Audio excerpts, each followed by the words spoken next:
according to Paul's instruction for Timothy in the church, the woman is to remain silent, and she is not to exercise authority over a man, but to remain quiet. So again, the the role of the woman in the church is, when it comes to authority and to exercising the authority to teach, she is not to do so, because that's what Paul is saying here. I do not allow a woman to teach or to exercise authority over a man. It's relatively plain and clear here.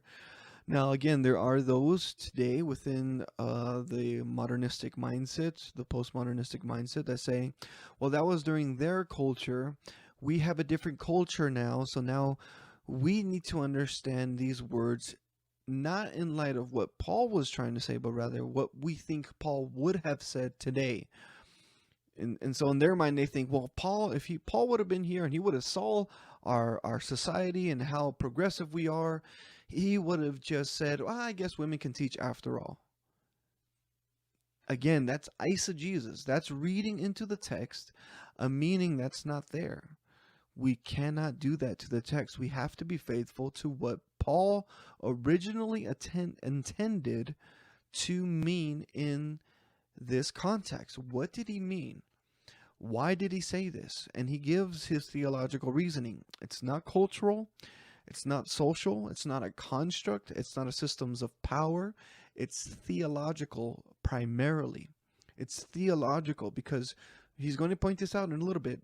Paul wants to make the case that the reason that a woman is to remain silent and not exercise authority over a man within the position of pastor, elder, or exercising authority over men or teaching the congregated body is because, he says here in verse 13, because it was Adam who was created first, or who was first created. So he says the reason a woman is to remain silent or not teach in the church in an authoritative capacity in the local congregated body is because the design of God was that man would take primary responsibility in leading and teaching and exercising authority over church and over the congregated body. Because he says here, he points to the theological reality that Adam was created first. He was first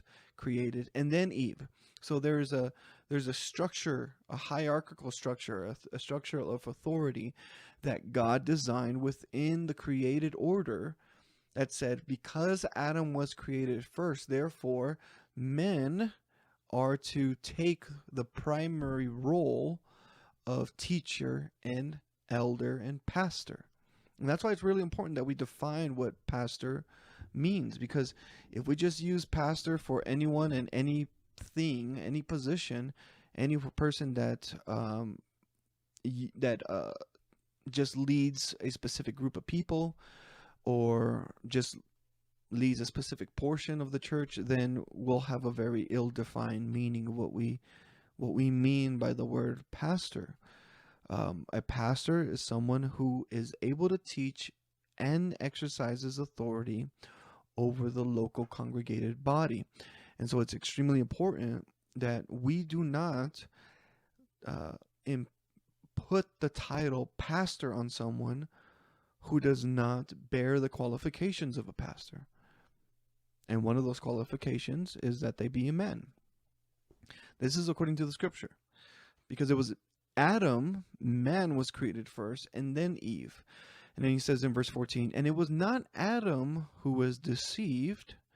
So again, he's pointing back theologically to the created reality, the created order, the reality of what was designed from the beginning. It was not Adam who was deceived, but the woman being deceived fell into transgression. Now, there are those who say, well, the reason Paul says this is because there were a group of women during that early church who were teaching false things.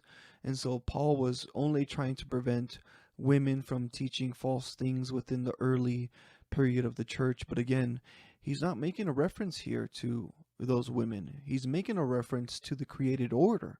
how Adam was made first, and then Eve was made.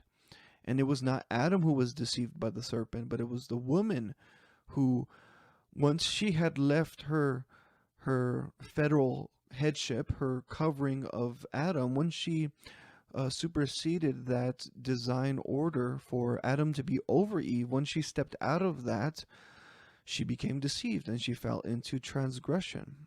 And then it says in verse 15, but women will be preserved, or as the ESV says it here, yet she will be saved through childbearing if they continue in faith and love and holiness and with self-control.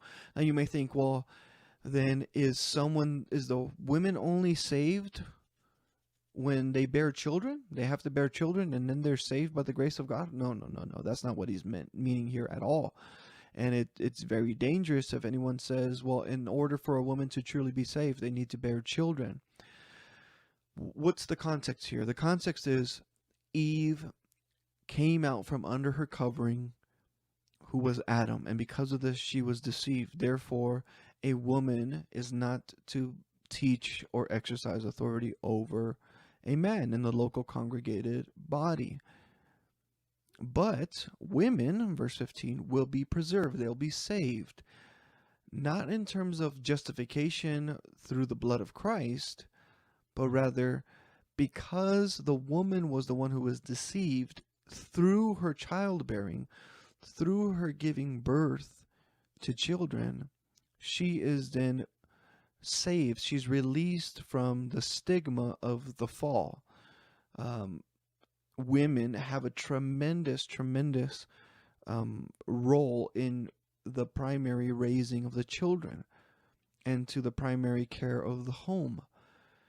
The woman is to care for the children primarily, and through the bearing of children and the raising of children in a godly way, they then create new generations of biblically minded, God-fearing men and women. My wife, she takes seriously the role of raising our children in the fear and admonition of the Lord. And she understands that from a biblical perspective, that she is not meant to lead the congregation, the church, in a pastoral manner. She may be the pastor's wife, but she herself would not accept the title of pastor herself.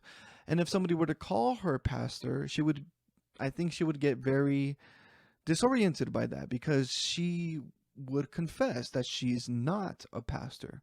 And I think it's very important that every pastor's wife take that seriously, that if you truly are called to the ministry alongside your husband, that you differentiate between the role that your husband has taken as a pastor and the role that you have taken as the pastor's wife. That you yourself are not an ordained, recognized by the church authoritative pastor, but rather as the helpmate of your pastor husband, you come alongside of him to help him, to raise the children, to care for the home, to be there for him, to support him, to pray for him, and also in times of need to be there during ministry opportunities. But again, the role of the women is going to be different than the role of the man when it comes to pastoring and eldership. I think women need to be very careful, according to Scripture, about accepting the title of pastor, because the title of pastor means something. It means that you're exercising authoritative teaching in the church context. And you may do that for women. You may be recognized as a primary leader and teacher of the women, as many women do in the church, but that is not the equivalency of the role of a pastor.